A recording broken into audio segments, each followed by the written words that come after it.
He just wanted to keep a promise. At 80 years old, Elijah Brooks boarded a plane with one goal: to sit beside his late wife one last time.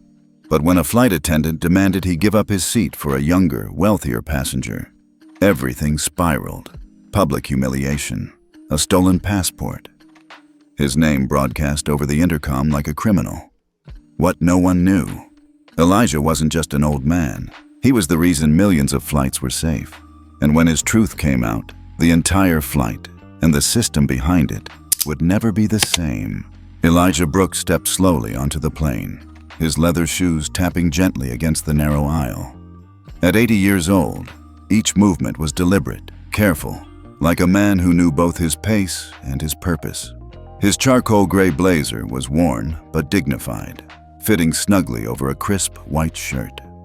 In his right hand, he carried a small canvas bag, scuffed at the corners, well-traveled, and clutched with quiet importance.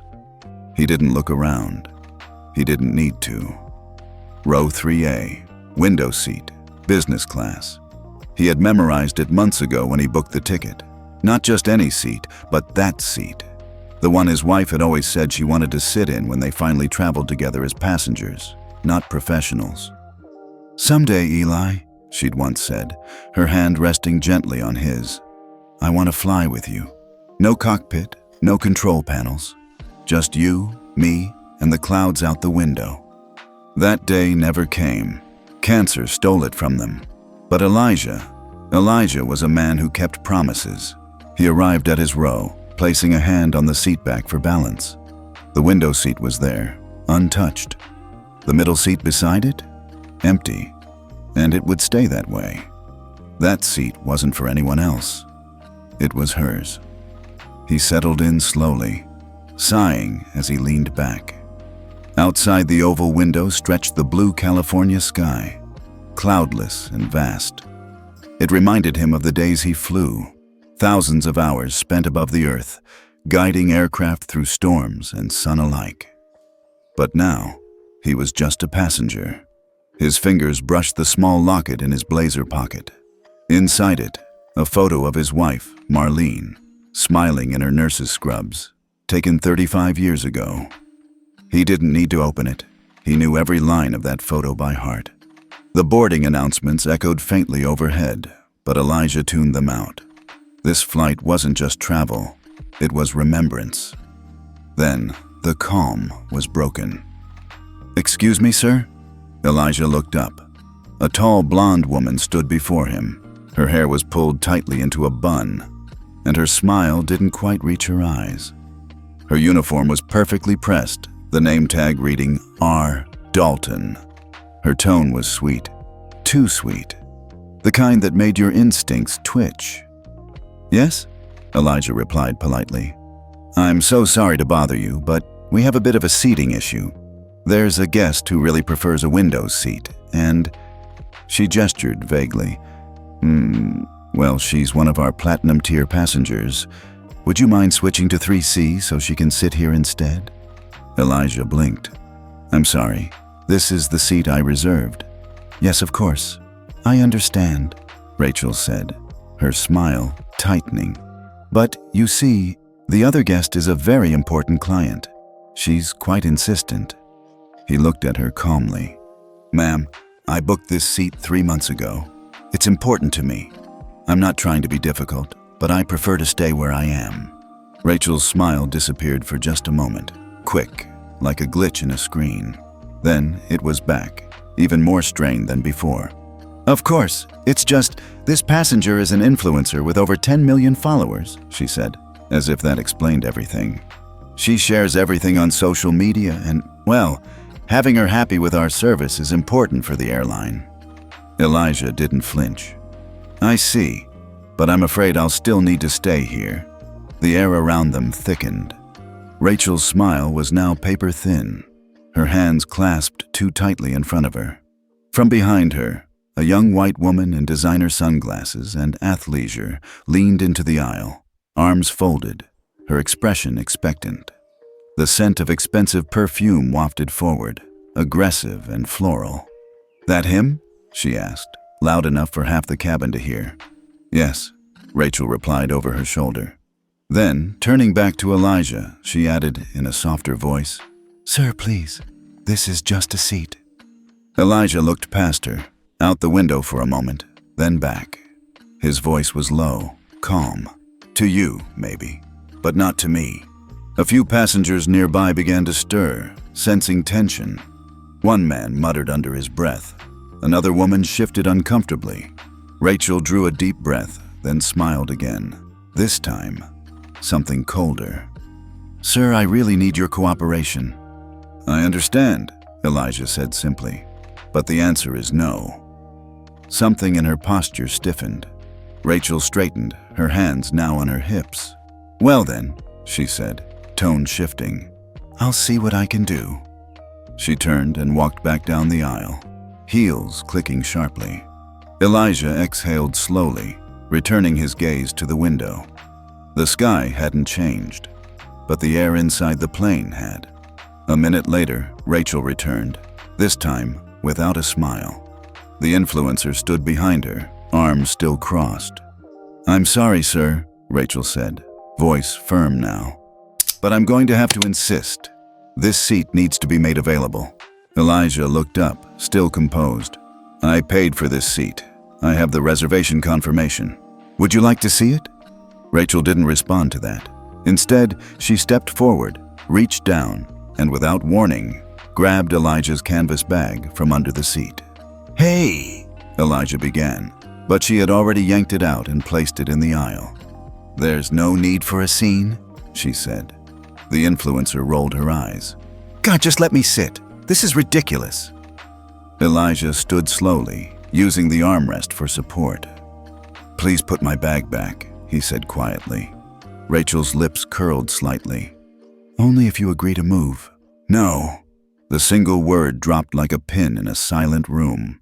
Passengers nearby were now watching openly. A businessman across the aisle lowered his newspaper.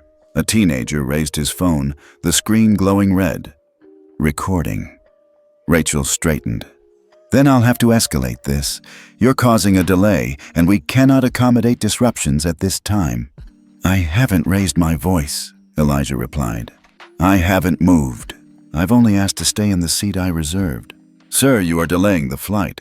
"No," he said. "You are." Rachel stood at the front of the cabin, one hand gripping the intercom handset, the other still clenched from her encounter with Elijah Brooks. Her face was flush, not from embarrassment, but from irritation. How dare he, an old man, clearly out of touch, refuse a direct request from crew? Passengers stirred uneasily. The atmosphere in the business class section had shifted from quiet anticipation to palpable discomfort. Everyone could sense the storm forming, but no one spoke. Not yet. Back in row 3A, Elijah sat quietly, his bag now lying awkwardly in the aisle where Rachel had tossed it. He hadn't picked it up. Something about the act, so casual, so dismissive, made it feel like a message. And he had received it loud and clear. His hand rested on the armrest, fingers tapping once, then twice. No words, no reaction. Just the soft rhythm of quiet endurance. He was used to this. Different setting, same battle. Rachel returned with a new edge in her step, striding down the aisle like she owned it. She knelt beside Elijah, her voice just loud enough for nearby passengers to hear. "Mr. Brooks," she said, pronouncing his name like it tasted wrong. "You are currently in violation of FAA boarding policy by obstructing staff direction. That is grounds for removal." He didn't even blink. "I'm not obstructing. I'm sitting in the seat I paid for," he replied, voice low and composed. Rachel leaned in slightly, her breath sharp with peppermint and condescension. "This isn't about a seat anymore, sir. This is about your attitude." Still, he didn't rise to it. That made her angrier. "And let me remind you," she added, standing up and raising her voice just slightly, "this is America. We have rules here, and if you don't want to follow them," she left the sentence hanging, letting implication fill the space. Several heads turned. A couple nearby passengers exchanged glances. One woman, perhaps in her 40s, mouthed, Wow. Rachel walked to the front again and picked up the intercom. Her voice came through the cabin speakers, artificial and cutting. Ladies and gentlemen, we apologize for the delay in departure. We are currently addressing a passenger-related issue that is preventing us from pushing back from the gate. Elijah's shoulders tensed, but his face remained still. Rachel continued. To clarify, the delay is due to one passenger refusing to cooperate with crew instructions. That individual is Mr. Elijah Brooks, seated in 3A. Mr. Brooks is 80 years old and has been asked multiple times to switch seats to accommodate a priority passenger. He is unwilling. The words hung in the air like smoke, acrid and thick. There was a pause, then murmurs. Soft at first, disjointed. Why won't he just move? Seriously, he's 80, what's the big deal? I just want to get home. One man across the aisle leaned over and muttered, "These older folks think the world owes them something." Elijah heard it all. Every word, every sigh, every judgment. He slowly bent forward, retrieved his bag from the floor, and gently placed it back beneath his seat. The movement was mechanical, rehearsed, like muscle memory taking over when the heart couldn't keep up. His eyes locked on the window again, though now the sky outside looked hazy, blurred. He wasn't sure if it was fog or just the sting behind his eyes. This is America. Rachel's words echoed louder than the engine hum, as if he didn't know where he was, as if the color of his skin somehow rendered him unqualified to belong here. He wasn't new to humiliation, but he had never expected it to feel this raw, not after everything he'd done, everything he'd given.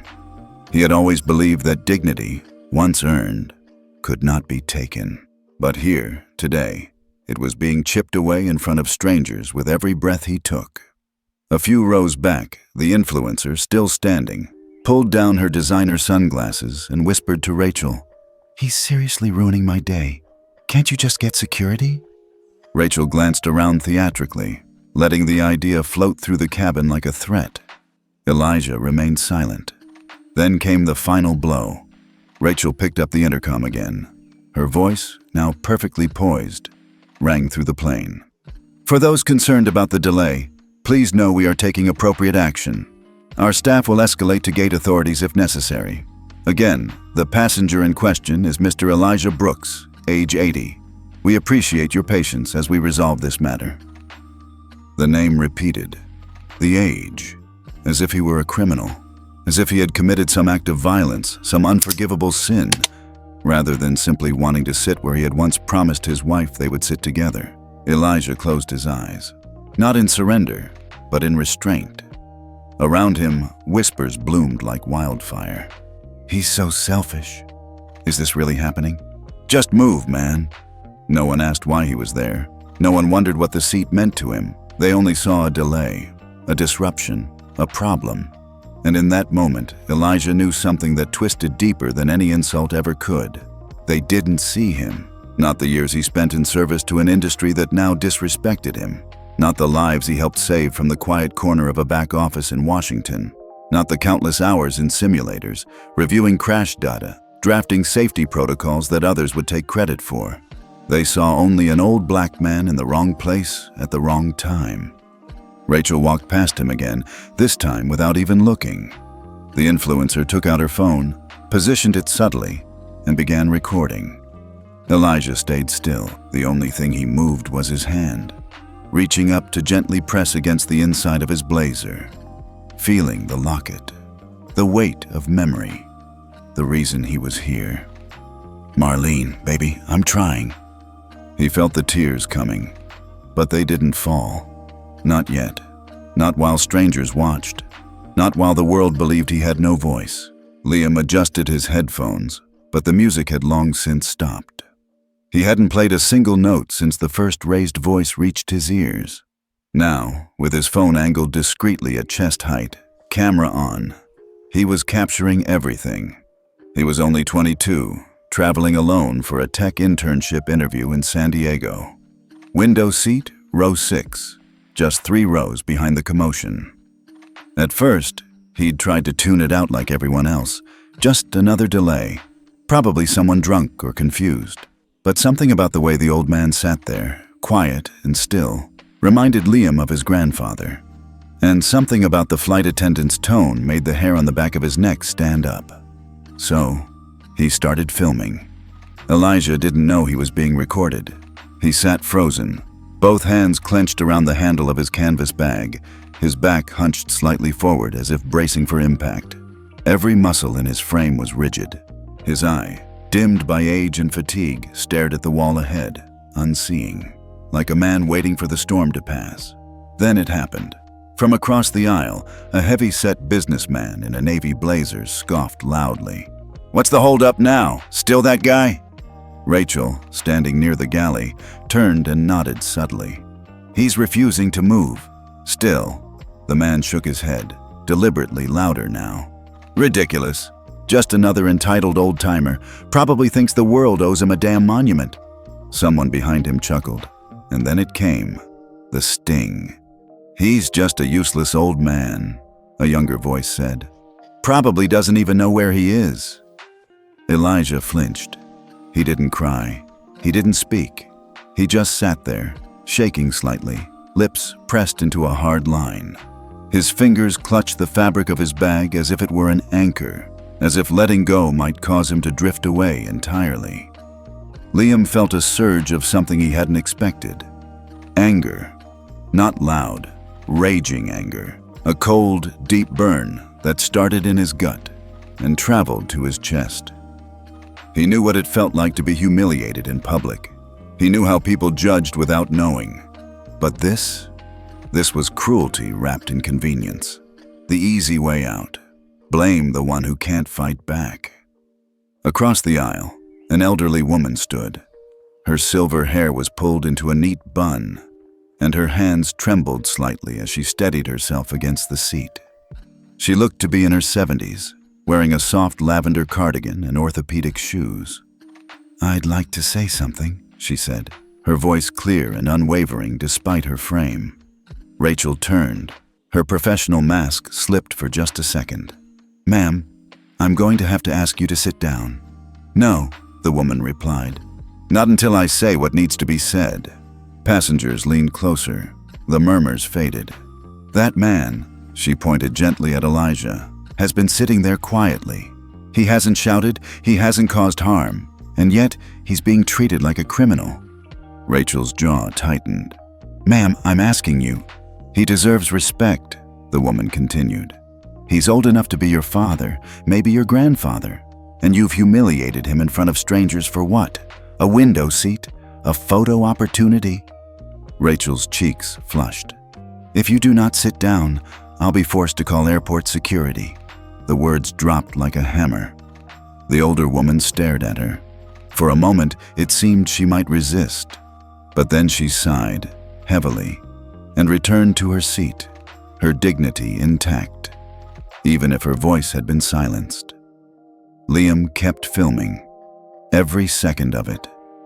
He zoomed in on Elijah's face. The man hadn't even looked up. It was like he'd left the cabin entirely, retreating to some safer place inside himself. Liam wondered what that place looked like, if it was peaceful, or if it too had been stained by years of similar wounds. Rachel turned to the influencer, who was now dramatically sighing while texting on her phone. "I'll handle it," she muttered. She walked briskly toward the front of the cabin again, no doubt preparing another announcement. Liam turned off the video, saving the footage. He scrolled through the gallery, 6 separate clips so far, each capturing a moment more damning than the last. He could post it. Right now. Tag the airline. Let the world see. But something held him back. Not fear, respect. He wanted to talk to the man first. Ask him what he wanted. This wasn't just about outrage. It was about truth. And Liam didn't want to hijack someone else's pain for likes. He glanced toward Elijah again. The man's shoulders had dropped slightly. Not in relief.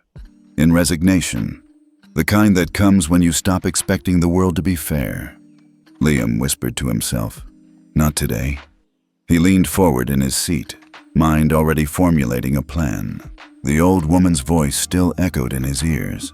The shame in the cabin hung heavy like smoke, and the silence that followed her reprimand was deafening.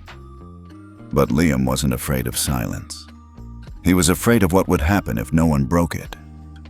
Elijah's grip tightened around the handle of his canvas bag. Fingers knotted with the tension of a man trying to remain composed. The sting of humiliation still echoed in his ears. The announcement, the whispers, the casual cruelty. But it wasn't just today. No, today was only a reminder, a cruel déjà vu. The silence around him became a tunnel, stretching and folding into memory. The year was 1987.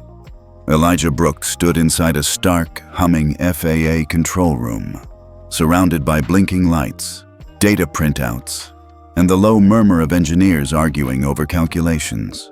He was younger then, sharper, leaner, but already marked by the same quiet intensity. At that time, he wasn't just another black engineer, though many assumed he was. He was the lead investigator of one of the most dangerous safety failures in modern aviation, a latent fault in autopilot firmware that nearly caused 3 commercial crashes in under 6 months, 3 near deaths, thousands of potential lives, 1 fix, and Elijah had been the one to find it. He didn't chase recognition, he didn't do press, but inside those confidential rooms, surrounded by bureaucrats and skeptics, his voice had carried weight. He remembered the moment clearly, presenting his findings before a room of mostly white older men, all twice his pay grade. He had expected resistance. What he got was silence. Then, the head of engineering at Boeing leaned back and said, "Damn, he's right." From that moment forward, Elijah had been a name whispered in reverence behind closed doors. The man who saw what others didn't.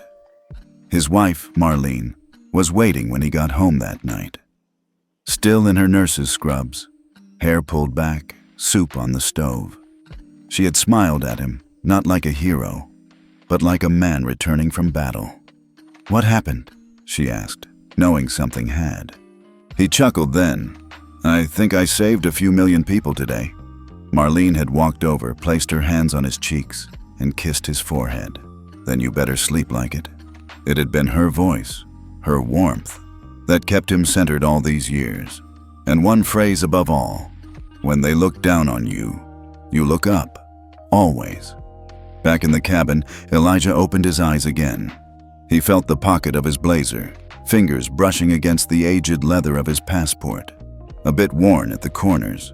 But inside it, tucked within the folds, was something most would overlook, a laminated FAA Distinguished Service ID, decades old, barely legible now, with his full name, his rank, and his contribution.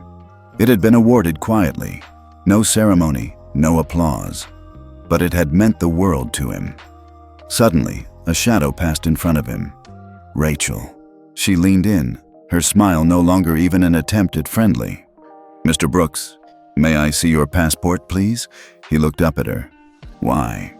"For documentation," she said smoothly. "If we have to remove you from the plane, we need a record." Her words were clean, sanitized, but he could feel the acid underneath. He hesitated, then slowly reached into his pocket, pulled the passport out, and handed it to her. Their fingers didn't touch. Rachel turned on her heel and walked toward the galley, flipping through the pages without care. She stopped suddenly, frowning. Inside the back flap, the FAA ID card slipped out and fluttered to the floor. She picked it up, glanced at it briefly. "Looks old," she muttered, before tossing it back into the passport and sliding both onto the counter beside her iced coffee. She hadn't read it. Not really. The small print, the title, the emblem, all lost on her. She had no idea what she held in her hands. Liam, still watching, caught the detail, the card slipping, the way she ignored it. He squinted, then subtly lifted his phone and zoomed in from a distance. A seal. Some kind of federal badge? Something was off. Something important. Meanwhile, Elijah sat in silence, unaware that a piece of his life, his legacy, was now lying face down next to a melting drink and a crumpled napkin. He wasn't surprised. This wasn't the first time someone dismissed what he carried. It likely wouldn't be the last. But what pierced him wasn't anger. It was the realization that, in that moment, the truth was inches away from being known, and yet entirely invisible. He thought again of Marlene, of the night she died. She'd been in hospice for 3 weeks, her body failing, but her mind sharp. She had held his hand, whispering with dry lips, "Promise me you'll go. That flight, that seat. Sit by the window like we planned." And he had nodded, choking back the grief. That promise had brought him here. Not fame, not ego, just love, just memory. And now, as he sat here being ridiculed, belittled, erased, he knew she was watching to see if he would stand up or shrink. So he sat taller, not defiant, not confrontational, just true and somewhere, just beyond the clouds. Marlene was smiling. The air inside the cabin had turned cold, not by temperature, but by tone. A stifling chill of judgment, heavy and collective, drifted through the aisle like invisible smoke. Elijah Brooks sat motionless in seat 3A, unaware of the exact second the mood shifted, but keenly feeling its presence. Rachel, standing confidently at the front of the cabin, adjusted the intercom mic once more. Her voice, no longer tinged with restraint, poured into the speakers with clinical calm. "Ladies and gentlemen, once again, we apologize for the delay. Unfortunately, we are unable to begin pushback due to a passenger who is refusing to comply with flight crew instructions. The individual is Mr. Elijah Brooks, seated in 3A. A sharp intake of breath moved through the rows like dominoes falling. Rachel continued. Mr. Brooks, age 80, has been asked repeatedly to cooperate in changing seats to accommodate another guest's request. He continues to refuse. We are working with the gate to resolve the situation as quickly as possible. Thank you for your patience." The intercom clicked off. The silence that followed wasn't silence at all. It was judgment, unfiltered, free-flowing. "Are you kidding me?" someone hissed. "This guy's holding us up? Really?" From 3 rows back, a woman leaned over to her husband. "It's always some stubborn old person. Can't let go of control." A younger man muttered, "Entitled much? He's 80. Just sit wherever, man." Elijah didn't move. He felt each word land like a stone. He had once sat in front of Congress, calmly testifying about systemic failures in aircraft training. He had been awarded quietly by 3 different administrations. He had mentored dozens of young engineers, many of whom now sat in offices with more power than he ever held. But here, in this flying microcosm of modern America, he was just a problem, just an old black man in the wrong seat. His hands were trembling now, though he tried to still them. He placed one atop the other, locking them tight in his lap. His breathing grew shallower, eyes fixed on the seat ahead. He couldn't look up, couldn't meet their stares, because he could feel them. Every one. The businessman from earlier cleared his throat, loud, on purpose. "If he doesn't want to be here, I'll help him off myself." A woman nearby chuckled. "Don't give him a heart attack." Someone behind him whispered, "Probably doesn't even know what day it is." They laughed. Elijah closed his eyes. His body felt small, not because of age, but because of shame. Uninvited, unjustified, but no less suffocating. This wasn't about a seat anymore. It hadn't been for some time. It was about being erased, publicly, 1 inch at a time. He thought of Marlene, of her hand on his shoulder, of her whisper, "You hold your head high, Eli, no matter what." But what if he couldn't? What if today, just this once, he couldn't hold anything up? He felt it then, a burn behind his eyes, not hot, not angry, cold, grief. He hadn't cried when she died. He had sat beside her hospital bed, holding her hand until the warmth faded, and told her he would be okay, that he would do the flight, that he would sit by the window and carry her with him. But now, he wasn't sure he could keep that promise. A passenger across the aisle pulled out their phone and began filming, boldly, without shame. Elijah didn't notice. His vision was starting to blur anyway. Rachel stood beside the forward galley now, arms folded, looking pleased with herself. She had made her point. She had asserted control, and everyone had backed her. A low rumble of conversation filled the cabin now. No one cared about the truth, only the inconvenience. Elijah's hand slipped from his lap and landed lightly on the armrests. He leaned forward, slowly, like an ancient tree bent by wind.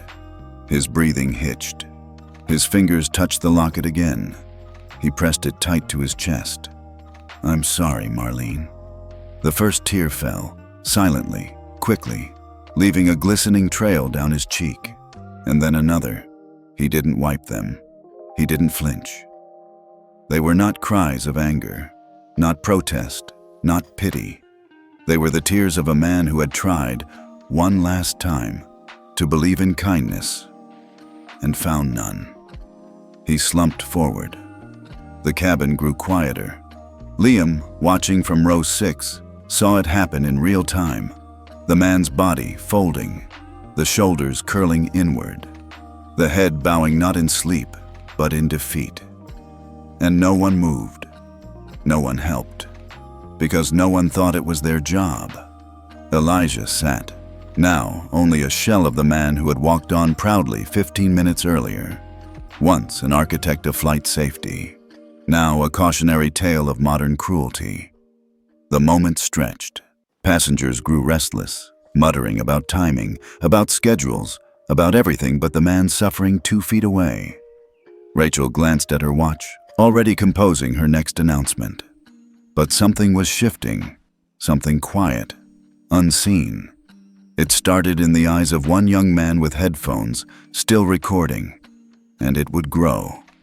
But for now, Elijah Brooks sat alone in row 3A, the weight of a lifetime pressing down on his spine. And for the first time since he was a child, he felt small enough to disappear. The hush in the cabin was deafening, an oppressive silence wrapped in collective discomfort. Elijah remained hunched forward in his seat, his shoulders still trembling faintly, the lines of age and anguish etched deeper with every breath. And then, like the clean snap of a dry branch in a still forest, a voice rang out. "That's enough!" Heads turned. Liam stood, his phone gripped tightly in his hand. His face was pale, but his jaw was set, and his voice, though young, carried with it a steel that no one expected. Everyone stopped. "I've been recording this entire time," he said louder, his voice projecting over the rows. "I have everything, every word, every action." Rachel turned, stunned. "Excuse me?" "I have video proof," Liam continued, stepping into the aisle. "That he never raised his voice, that he was polite, that you humiliated him in front of this whole plane. You lied over the intercom." Rachel's cheeks flushed, and for a brief second, she hesitated. Elijah slowly lifted his head, blinking through the film of grief. His gaze locked onto Liam's, confused, then surprised. The influencer in the front row scowled. "This is ridiculous." Rachel stepped forward, her voice tight and rehearsed. "Sir, sit down. You are interfering with crew operations, and that's a federal offense." "No," Liam said, not moving. "You don't get to hide behind protocol when you've abused it." There was an audible shift in the cabin. A weight had lifted. The dam had cracked. A woman in 4C whispered, "Did she really lie?" A man behind Liam asked, "He has a video?" Rachel's eyes flicked toward the cockpit, gauging how far this had spiraled. "I'm warning you," she said, her voice rising. "You're endangering this flight." "I'm protecting the truth," Liam shot back. Then, softer to Elijah, "Sir, are you okay?" Elijah didn't answer immediately. He just looked at the young man, the stranger, standing in defense of his dignity. A spark flickered in his eyes, a flicker that had been lost just minutes ago. Liam turned back to the cabin. "This man isn't causing trouble. He's sitting in the seat he paid for, and she's trying to throw him off the plane." Rachel took a step forward. "You don't know the full story." "You're right," Liam interrupted. But I know mine." He raised his phone.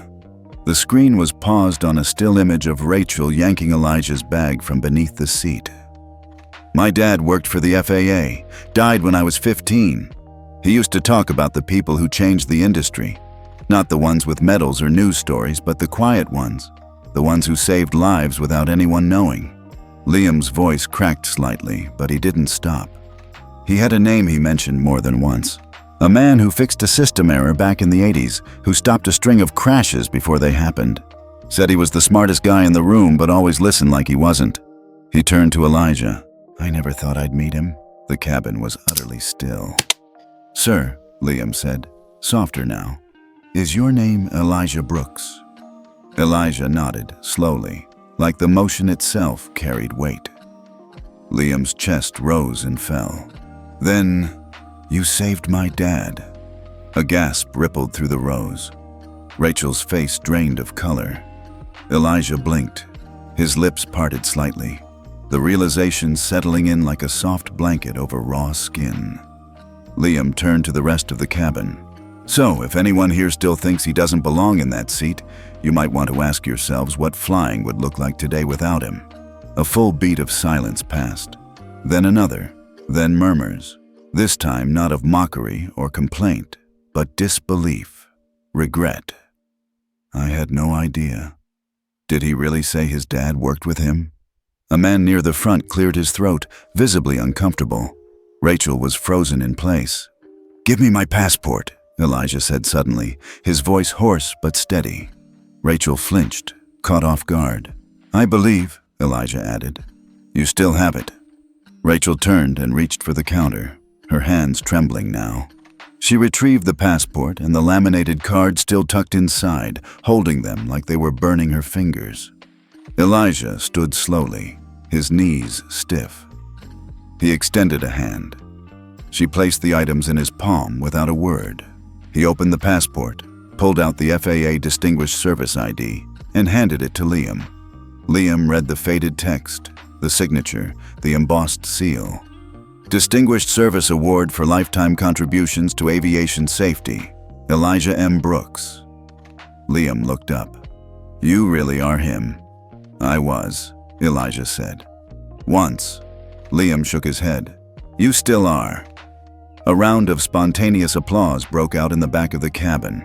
Not loud, not dramatic, but honest. And it spread. Elijah didn't smile, but his eyes shone. Not with pride, but with relief. With the quiet, fragile affirmation that maybe, just maybe, the world hadn't forgotten after all. Rachel stood stiff, unsure whether to flee or fight. "You're done," someone said behind her. Passengers had turned. A middle-aged man in 2A leaned into the aisle. "We're not flying anywhere with her on board." A murmur of agreement. Rachel opened her mouth, but no words came out. The cockpit door opened. Captain John Mitchell stepped out, his expression unreadable. He looked at Rachel, then at Liam, then at Elijah. "What's going on here?" he asked. Liam stepped forward, holding up the ID. "Captain, I think you should see this." John took the card. His eyes scanned the text. When he read the name, something in his expression cracked. His mouth opened slightly. A pause. Then he looked up, directly at Elijah. "Sir, is this... are you..." Elijah nodded, weary. Captain Mitchell stared for a moment longer. Then, with the professionalism of a man trained to fly through storms, he nodded slowly and said, "Understood." He turned to Rachel. "Come with me." Her face collapsed, but she obeyed. As the cockpit door closed behind them, Elijah lowered himself gently back into 3A. Liam leaned down beside him. "Thank you," he whispered. Elijah replied softly, "No, son, thank you." And for the first time in hours, the cabin finally exhaled. Captain John Mitchell stood just inside the cockpit doorway, his uniform sharp, his posture composed, but his eyes locked on one thing only, the laminated card in his hand. It was faded, creased along the edges, with old ink and an emblem that looked like it had seen 1,000 desks and twice as many hands. but it was unmistakable to anyone who had ever trained, studied, or worked in the American aviation system. FAA Distinguished Service, Elijah M. Brooks. He read it again, slower this time, and with it, something clicked. Elijah Brooks, he repeated under his breath, then raised his head toward the elderly man now seated in 3A, shoulders still tense, face carved by years of resilience. No, it can't be. The cabin was quiet, every passenger leaning in ever so slightly. Elijah lifted his eyes, meeting the captain's stare with calm weariness. "It's been a long time," he said. John stepped into the aisle, card still in hand. "Sir, did you ever teach at the National Aviation Safety Institute in Virginia?" Elijah gave a faint nod. "I did. A long time ago." A slow, stunned breath escaped John's lips. He took 2 more steps forward, like a man walking through a memory. "I was in your systems diagnostics course 31 years ago. You were a guest instructor for our simulation failure protocols class." A ripple of recognition passed over Elijah's face, not of the individual, but of the moment. "You were the tall kid who kept asking about triple redundancies in low-pressure systems," Elijah said, a faint glint of humor in his eye. John's eyes widened. "You remember that?" Elijah nodded, his voice low but steady. "You were stubborn. That was good." The cabin was still, as if time had slowed around them. John turned to the rest of the passengers, voice now loud enough for the full cabin to hear. "Ladies and gentlemen, I need to say something." He paused. "I don't normally speak outside the cockpit unless absolutely necessary, but I want every person on this flight to know that the man sitting in seat 3A is a pioneer in our industry. He's not just a passenger. He's the reason many of us are here." He held up the ID. 30 years ago, I was a student. This man taught me how to troubleshoot emergency failures, lessons I've used more than once in the air, lessons that have saved lives." There was an audible inhale across the rows. John continued. "He worked behind the scenes, fixing problems before anyone else even saw them. He helped redesign safety protocols after one of the worst near-miss incidents in aviation history. No medals, no media, but every flight you've ever taken has passed through a system he helped shape." Rachel, standing beside the cockpit door, looked like she had been drained of color. Her lips parted, but no sound came out. John turned to her now, his voice colder. "And you humiliated him." "Captain, No," he said, holding up a hand. "Not another word." He looked back at Elijah, and what he did next made the entire plane hold its breath. He straightened his back, raised his right hand to the edge of his cap, and delivered a formal military-grade salute. Not theatrical, not symbolic, precise, earned.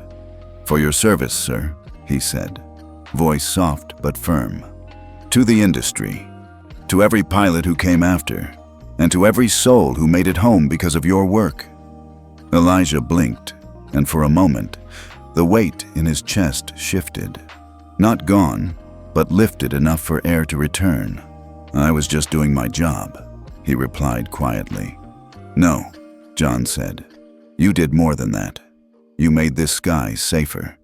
The first clap started in the back, a hesitant rhythm. Then it grew. One by one, the passengers began applauding, not loudly, not with fanfare, but with reverence. It wasn't for a viral moment. It wasn't because of the drama. It was because they now saw what had been invisible moments before. Elijah Brooks had once saved strangers' lives, and today, strangers returned the favor. Liam watched from his row, pride swelling in his chest. He felt his father in that moment, heard his voice in the back of his mind, telling stories about the quiet ones. Captain Mitchell stepped closer to Rachel, who stood frozen, mouth slightly agape. "You will remain in the galley," he said. "Gate security will escort you once we return. You are no longer part of this flight crew." The words landed like steel. Rachel didn't argue. John turned back to the passengers. "Thank you for your patience. We'll be returning to the gate momentarily for a crew adjustment. I promise, it won't be a long delay." He nodded once more to Elijah and began walking back to the cockpit. As he passed Liam, he paused. "Thank you, son." Liam looked up. "Just trying to do what was right." The captain smiled. "Sometimes, that's everything." And with that, the door closed. Elijah sat quietly in his seat, the faint sound of clapping still echoing behind him. He didn't smile, but in the corner of his eye, just near the edge, one last tear slipped down. But this one wasn't for sorrow. It was for being seen. Captain John Mitchell re-entered the cabin with a purpose in his stride. The moment of respectful recognition had passed, but something gnawed at the back of his mind. A loose thread left dangling, a detail unresolved. He wasn't just a pilot anymore. He was a man who had just saluted a legend. And something about that legend stirred a memory far deeper than just a classroom lesson. He approached Rachel, who stood stiff and pale near the galley, avoiding eye contact. Her shoulders were tense, jaw locked. But her confidence had evaporated, replaced with a tight, barely held together defensiveness. "Ms. Dalton," John said evenly, "you have something that belongs to Mr. Brooks." Rachel blinked. "I gave him back his passport." "The card, the one inside, the laminated one." I thought it was just a note or something old," she said, fumbling. "I didn't really look." John's eyes narrowed. "You didn't look?" There was no hiding behind policy now, no script. She reached into the small tray where the discarded item still lay. Napkins, a receipt, a pen, and retrieved the worn card.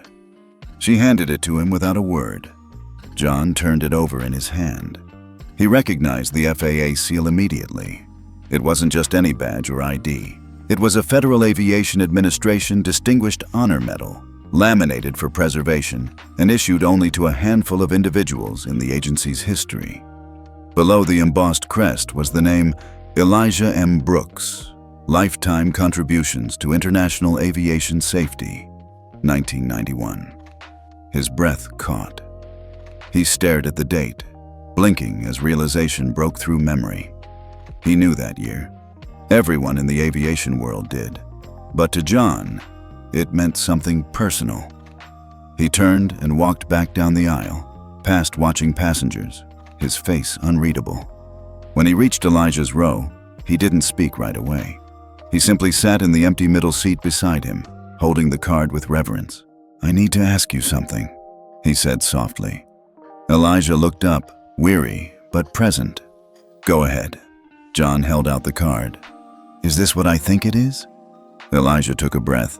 "It was given to me after the 1991 Phoenix Protocol collapse." John nodded. "You were on that team?" "I led it," Elijah replied. "The foreign navigation update had a flaw, one that didn't show up in U.S. tests but triggered in transatlantic conditions. It wasn't caught in time. One flight almost went down over the Atlantic. They grounded 500 planes until we could isolate it." "I remember that," John whispered. "I was 8. My dad, he was supposed to be on Flight 245 the night they grounded everything. He cursed the delay, said it ruined his schedule." Elijah tilted his head. And they later found out that if that plane had taken off with that software error, it would have lost navigation within 45 minutes. Elijah nodded. "It would have." John stared at him. "My dad lived another 20 years, he said. He taught me how to fly, how to think, everything." He paused, emotion rising in his throat.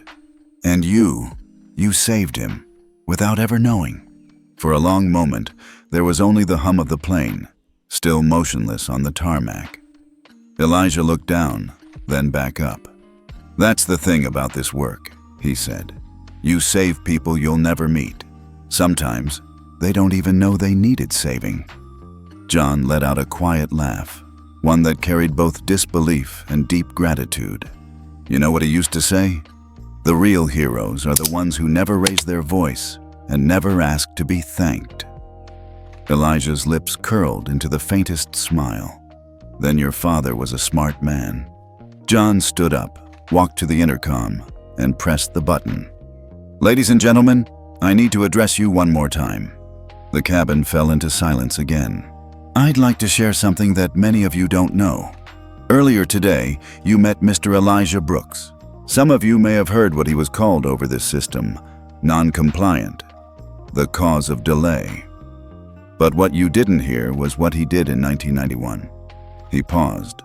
Mr. Brooks led a multinational investigation that identified a fatal software flaw in our aircraft systems. A flaw that, if left uncorrected, would have resulted in catastrophic failure on hundreds of flights. One of those flights was the one my father was scheduled to board. There were gasps, audible murmurs of realization. I would not be standing here today if not for him. He turned to Elijah, and neither would many of us. Elijah shifted uncomfortably, not used to attention. John held up the card. This is the FAA's highest honor. It's not something you buy or request or lobby for. It's awarded for saving lives. He turned back to the passengers. So the next time you see an old man sitting quietly in a seat he booked months ago, maybe, just maybe, you'll ask yourself if he's already given more to the world than most of us ever will. The intercom clicked off. Silence. Then a voice. God bless you, sir. Another. Thank you. A third. I'm so sorry. And then applause again. Not just polite, but sustained. A wave that rolled from front to back and back again. Rachel, still standing by the cockpit, looked like she wanted to vanish. John approached her one final time. Return to the gate. Hand in your badge when we land. This flight continues without you. She nodded, too stunned to speak. Back at 3A, Elijah closed his eyes. He wasn't thinking about applause. He was thinking about a night in 1991, sitting alone in a windowless FAA room, eating vending machine peanuts and running diagnostic lines. He'd wondered then if it even mattered. Today, he had his answer. The aircraft remained grounded at the gate, but inside, the air had changed. No longer filled with tension or judgment, it now buzzed with energy, a shift brought on by truth finally surfacing. Captain John Mitchell stood beside Rachel in the front galley, posture firm, eyes steady. You're no longer part of this flight, he repeated. Rachel didn't argue. Her lips were pressed tightly together, her cheeks blotched red with humiliation. She clutched her ID badge like a life fist, but it was slipping fast. I didn't know who he was, she stammered under her breath. That's the problem, John replied. You didn't need to know. You should have respected him anyway. Her eyes flickered to Elijah, who sat quietly in 3A, eyes forward, hands resting on his knees. Not gloating, not smiling, just still. A flight operations supervisor boarded through the forward door, clipboard in hand, headset still looped around his neck. We got the captain's report, he said. She's being relieved of duty for the remainder of the flight. The man's tone was businesslike, but his glance toward Rachel carried judgment. Rachel opened her mouth, perhaps to protest, then closed it. She placed her badge and FAA crew ID onto the clipboard with a faint clack, hands trembling. The supervisor scribbled a quick note. You'll be contacted by corporate. Passengers craned their necks to watch as Rachel stepped toward the exit, her shoulders slightly hunched. The influencer, still seated in 2A, let out a small, exasperated scoff. Rachel paused, turned to John one last time and said quietly, You don't understand. My dad's the regional director. This will get messy. John's face didn't move. I know exactly who your father is, he replied. Which is why this will be handled cleanly. Rachel's eyes narrowed. You wouldn't even be in this cockpit if he hadn't cleared your promotion. John blinked. And he'll understand why I'm still choosing to do the right thing. She exhaled through her nose, head turning sharply toward the door. You just embarrassed the wrong family, Captain? No, he said, stepping aside. You did. Rachel stepped off the aircraft. The door closed behind her with a soft but satisfying click. There was a collective inhale inside the plane, as if everyone had just witnessed the end of an era. The supervisor approached John again. "What about the VIP guest?" John turned his head toward seat 2A. The influencer hadn't stood up. She'd been scrolling on her phone the whole time, occasionally glancing up as if inconvenienced. He walked toward her, every step echoing with quiet command. "Miss," he said, "I understand you were the one who requested this seat change." She looked up with a smirk. "Yeah, so? Please gather your things." She blinked. "What?" "You're being removed from this flight." Her jaw dropped. "What the hell? I didn't do anything, I just asked for a better seat." "You escalated the situation. You supported the mistreatment of another passenger, and now you're complicit in a disruption that's delayed hundreds of travelers." "I'm a partnered brand guest with your airline," she said, voice rising. "Do you even know who I am?" John didn't flinch. "I know you're someone who thinks followers make you immune to consequence. They don't." Gasps floated from surrounding passengers. She stood abruptly. "You're going to regret this." "Perhaps," John said, "but not today." The supervisor gestured toward the front. "Let's go, ma'am." She stomped toward the door, heels clicking aggressively. As she passed Elijah's row, she threw him a glare. He didn't return it. She exited the plane. The door sealed again. For a beat, there was only silence. Then John reached for the intercom once more. "Ladies and gentlemen," his voice rang clearly over the speakers, "thank you for your patience during this delay. I want to formally address what you've just witnessed." A few people nodded. Others leaned in. "This morning, a series of inappropriate and discriminatory actions were taken by a member of our crew and another passenger. Those actions resulted in the unjust treatment of Mr. Elijah Brooks, a valued guest on this flight." He paused, allowing the gravity to settle. "We have addressed the situation. The individuals responsible have been removed. This flight will now proceed, with a renewed commitment to respect, professionalism, and accountability." There was a pause. Then John added, "On behalf of the airline, I would like to personally and publicly apologize to Mr. Brooks, not because of who he used to be, but because of the man he is today. A man who deserved better." He released the mic. The applause that followed was louder this time, filled with conviction. Elijah sat motionless for a few seconds. Then, slowly, he dipped his head forward in acknowledgement. Not triumph, not victory, just grace. Back in the cockpit, John took a moment before seating himself. The supervisor returned to the galley, giving the final green light to close the manifest. Elijah remained still, watching the sky beyond the window. Liam leaned in from behind. "They're gone." Elijah gave a small nod. "You okay?" Liam asked. "I'm better," Elijah said softly. "Not because they left, but because you stood up." The younger man looked sheepish. "Felt like the least I could do." "It was more than enough." A pause. "You know," Elijah added, turning slightly, "in all my years working behind closed doors, I never expected anyone to remember, much less defend me." Liam gave a small smile. "Well, your legacy came full circle." As the engines began to whir and the aircraft slowly pulled from the gate, passengers relaxed in their seats. The energy inside was no longer sharp. It was cleansed, renewed. And in seat 3A, Elijah closed his eyes, letting the soft hum of the engines wash over him. He had not raised his voice. He had not fought back with fists or fury. But justice had arrived, on time.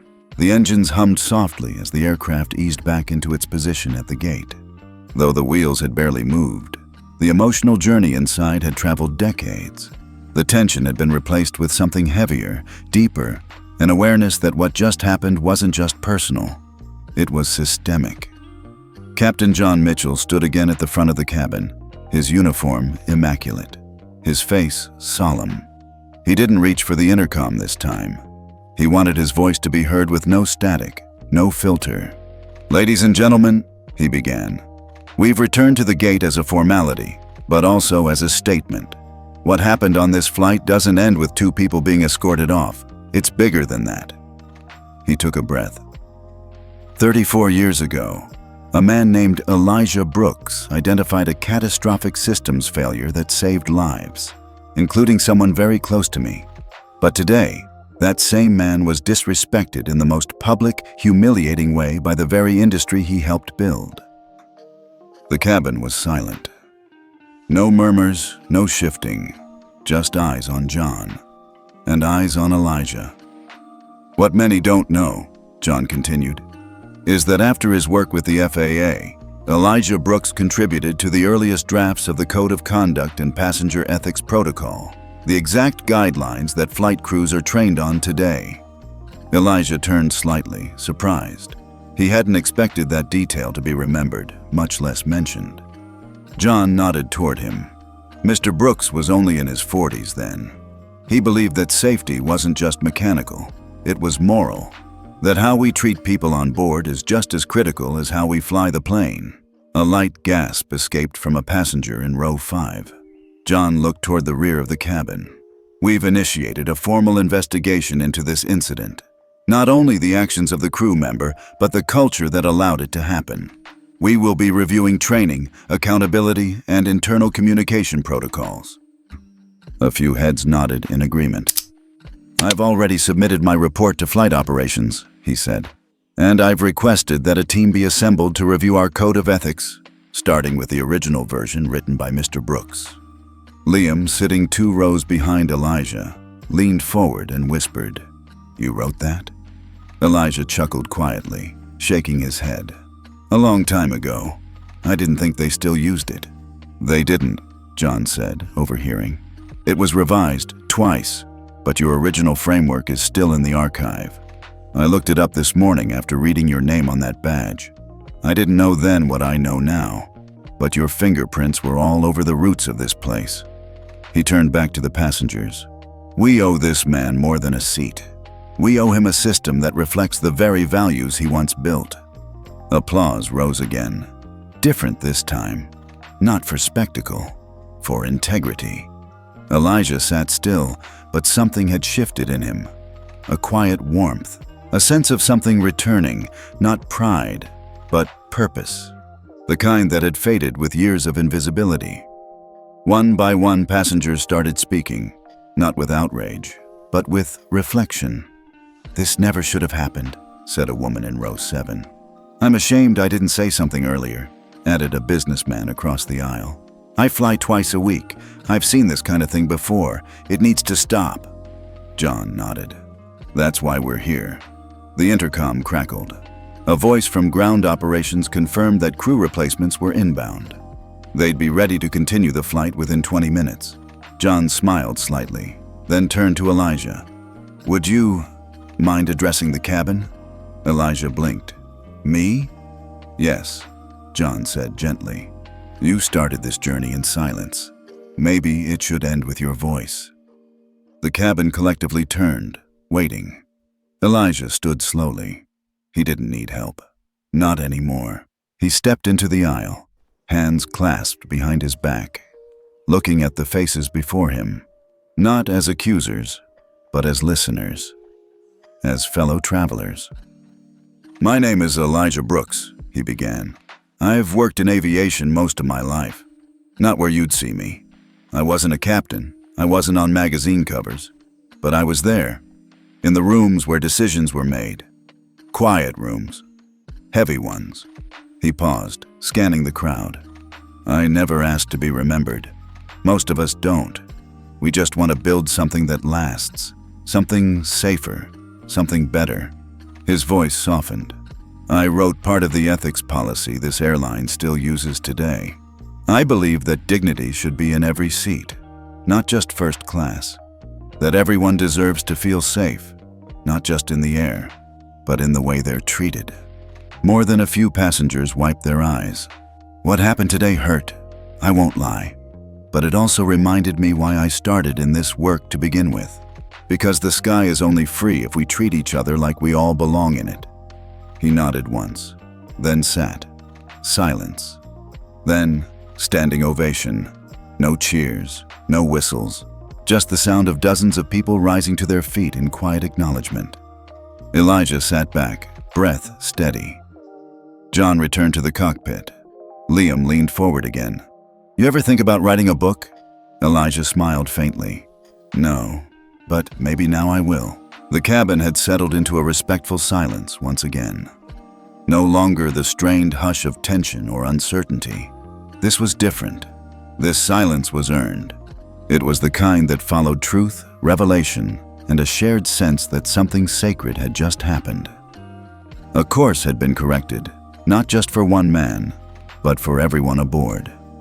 As the new crew settled in and the final pre-flight checks began, Captain John Mitchell stepped out of the cockpit once more.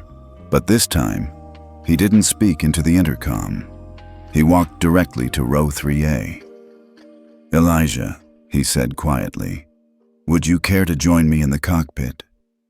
There was a murmur across the rows. Liam's eyebrows lifted, a smile creeping across his face.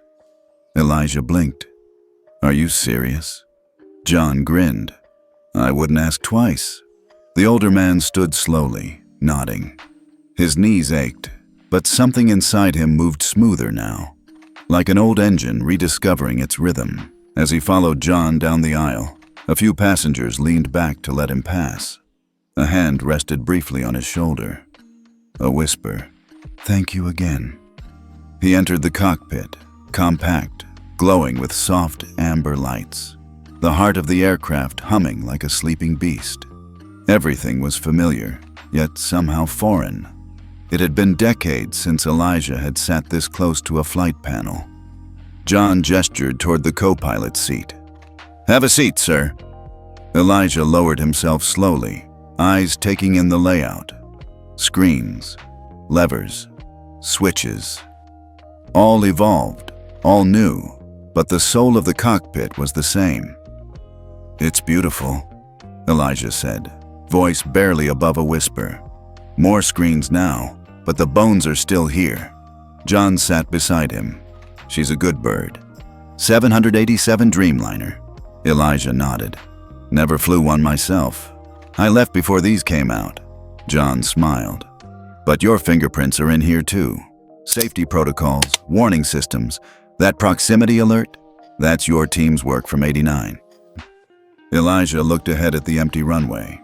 "We never know where the work ends up." A pause settled between them.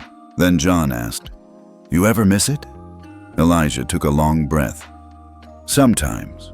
Not the politics, not the budgets, but the problem solving, the purpose."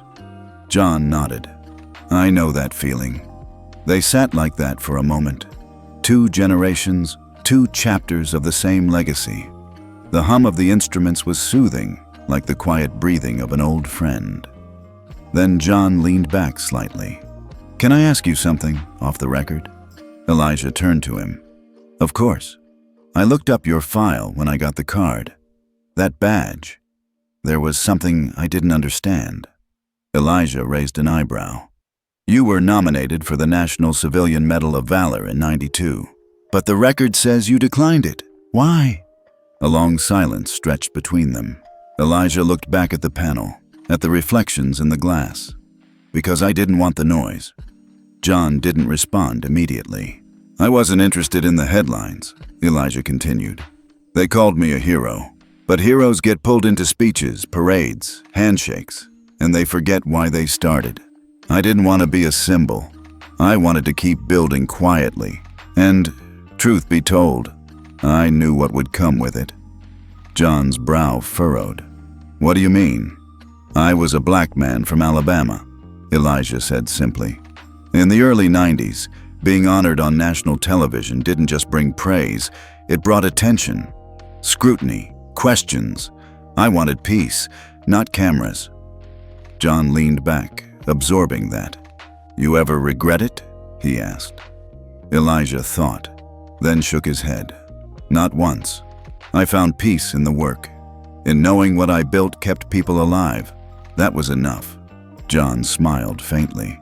"Well, you may not have wanted the spotlight, but it found you today." Elijah let out a quiet chuckle. "Yes, and this time, I think I'm okay with it." The two sat in silence again. This time, more comfortable. John broke it gently. "You know, The hardest part of flying isn't takeoff or landing. It's the quiet, the cruise, when everything's smooth. That's when you either think too much or finally stop thinking altogether. Elijah nodded. It's where peace lives, if you let it. John looked at him with genuine admiration. I hope I can be a captain like you were a leader. Elijah smiled. Then don't try to be me. Be better. Learn from this. Lead with humility. Listen more than you talk. And when no one's watching, still do what's right. John gave a slow, deliberate nod. Yes, sir. The co-pilot's voice came through the headset. Ready when you are, Captain. John stood, offering Elijah a hand. Let's get you back to your seat, Mr. Brooks. We've got a flight to finish. Elijah stood with him, pausing at the doorway for one last look at the place he had once called home. He walked back to row 3A with dignity in every step. Liam leaned out as he passed. How was it? Elijah smiled, like stepping into a memory. The cabin lights dimmed as the crew began final preparations. Elijah sat back, buckled in, and let the soft vibration of the aircraft wrap around him like a lullaby. Out the window, the sky was starting to shift. The sun glinted off the tarmac, a soft golden glow that painted the world in warmth. Elijah took out the locket from his pocket and opened it. Marlene's face smiled up at him, timeless. He whispered, just loud enough for no one else to hear, I'm okay now. And for the first time in years, he meant it. The aircraft rolled gently onto the runway, the engines humming with anticipation, not roaring, not rushing, just steady, confident, like it knew this second departure meant more than just reaching a destination. Inside the cabin, passengers had settled into a calm that felt almost sacred. There was no chatter, no impatience. Even the usual rustling of bags, the clicking of seatbelts, felt softened by something bigger, a shared reverence for what they had just witnessed. Row 3A was quiet. Elijah sat upright, his seatbelt fastened, his hands resting gently on his lap. But his gaze, his whole focus, was out the window. The world beyond it stretched wide and golden, kissed by the low morning sun. The tarmac shimmered like a river of light. The aircraft turned, aligned with the runway. From the cockpit came the calm voice of Captain John Mitchell. Cabin crew, prepare for takeoff. Then the pause. The power surged. Not violent, not jarring, but purposeful, controlled. As the aircraft accelerated, Elijah felt the slight pressure against his chest, the familiar tilt of ascent. And then, weightlessness. The wheels lifted. The world below began to shrink. They were flying again, and this time, no one questioned whether Elijah belonged in that seat. No one dared. The city fell away, becoming a patchwork of movement and memory. The clouds greeted them like soft curtains parting for a quiet arrival. Elijah's fingers moved slowly, reaching into the inside pocket of his blazer. He pulled out the locket, held it carefully between his palms, then opened it one last time. Marlene's face, still captured in that timeless, mid-laugh photo, stared up at him. Warm, strong, kind. His eyes filled, but he didn't blink them away. Outside, the sky opened, vast and endless. He leaned closer to the window, voice barely above breath. We made it, baby. The words weren't dramatic. They weren't meant for anyone else, but they hung in the air with the power of a promise fulfilled. Elijah closed the locket and placed it gently back into his jacket. He leaned his head slightly against the window, not in weariness, but in peace. His eyes scanned the horizon, clear, unbroken, no turbulence, just sky. A few minutes later, footsteps approached softly. Liam. The young man stood beside Elijah's seat, hands in his pockets, a bashful expression on his face, like someone meeting a legend, still unsure how to say the right thing. Elijah turned and gave a small smile. Come to check on the old man? Liam chuckled. Not quite.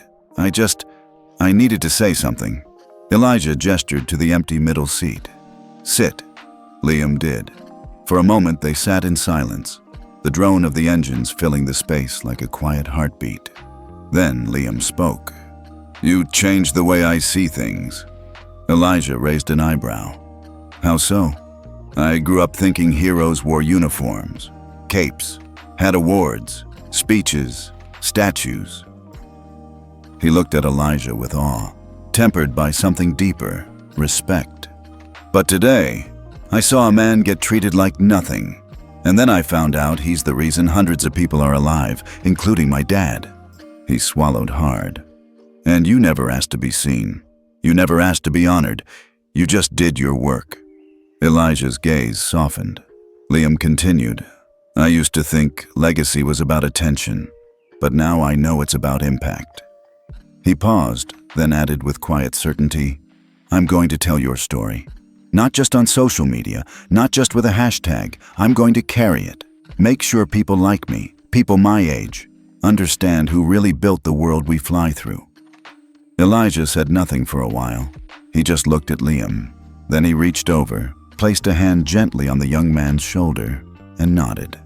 "That means more than any medal." Liam smiled. "I don't know where your seat is," Elijah added, "but I think this one's yours for a while." They both laughed softly. As the flight leveled out and the seatbelt sign blinked off, a soft chime played through the speakers. Captain Mitchell's voice returned. "Ladies and gentlemen, we've reached cruising altitude. We expect smooth skies all the way to San Diego. Flight attendants will begin beverage service shortly." Another pause. Then, off script. "And if you happen to be sitting near 3A, consider yourself lucky. You're next to living history." Laughter rippled gently through the cabin. Elijah looked over at Liam, shaking his head with amused disbelief. "You're really not letting this quiet down, are you?" Liam grinned. "Not a chance." Then he pulled out his phone, but didn't press record. Instead, he opened the Notes app and began typing.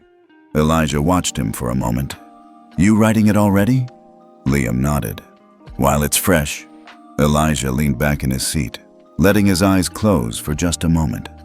He didn't need sleep. He didn't need rest. He just needed to feel what he was feeling now. A life lived in the background had finally stepped into the light, and not through force, not through anger, but through truth and quiet dignity. He had not sought this, but perhaps it had always been coming. And now, soaring 30,000 feet above the land he had quietly helped protect, with a young man beside him ready to carry the story forward, Elijah Brooks allowed himself something rare. Stillness. No more fighting, no more proving. Just flight and peace.